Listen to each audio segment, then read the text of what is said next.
அப்ப நீங்க அதை எப்படி நீங்க இல்ல நான் சொல்ல வரேன்.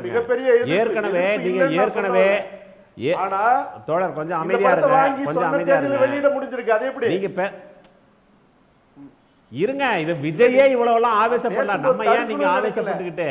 விஜய் ஆவேசப்படல. 5 ரூபா ரோட்ல கிடந்தா 5 பேர் அதுக்கு முண்டி அடிக்கிற நாட்டில் 500 கோடி ரூபா போட்டு படம் எடுத்துன்னு சொன்னா தயாரிப்பாளர் இது வரைக்கும் வாய் பேசல.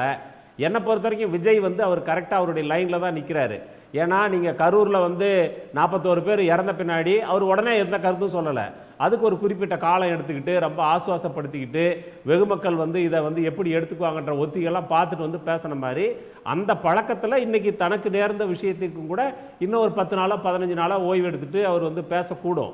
அதனால எனக்கு அவர் கரெக்டா தான். நீங்க ஒரு பொலிட்டிக்கலா ஒரு லோடட் ஸ்டேட்மென்ட் சொல்றீங்க, கூட்டணிக்கு இழுப்பதற்காக அவருக்கு அழுத்தம் தரப்படுகிறது அப்படின்னு சொல்றீங்க. இப்ப இது ஒரு திரைமறைவுல நடக்கல, வெளிப்படையாக ஒரு படம் முடக்கப்படுது.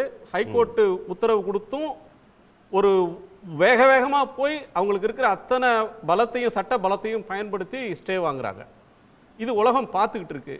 இந்த சூழல் இவ்வளவு நெருக்கடியை எதிர்கொள்ளக்கூடிய ஒருத்தர் சரணாகதி அடைவாரு, எதிர்த்து நிக்க மாட்டாரா?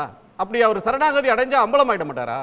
இல்ல, நீங்க எதிர்த்து நிக்கிறதுனா தன்னுடைய கொள்கை எதிரின்னு அறிவிச்சவரை இதுவரைக்கும் அரசியல் எதிரி என்று அறிவித்த முதல்வரையும் திராவிட முன்னேற்ற கழகத்தையும் அதனுடைய ஆட்சியையும் போற ஊரெல்லாம் பாண்டிச்சேரியில் போய் கூட திமுகவை தான் திட்ட முடியுது. அங்க இருக்கிற ஆளுங்கட்சியை திட்ட முடியல அவரால். என்ஆர் காங்கிரஸையோ அல்லது அதனுடைய கூட்டாளியாக இருக்கக்கூடிய பாரதிய ஜனதா கட்சியினுடைய அவங்களே திட்ட முடியல. அங்க போய் கூட இங்க திராவிட முன்னேற்ற கழகத்தை தான் அங்க போய் திட்ட முடியுது.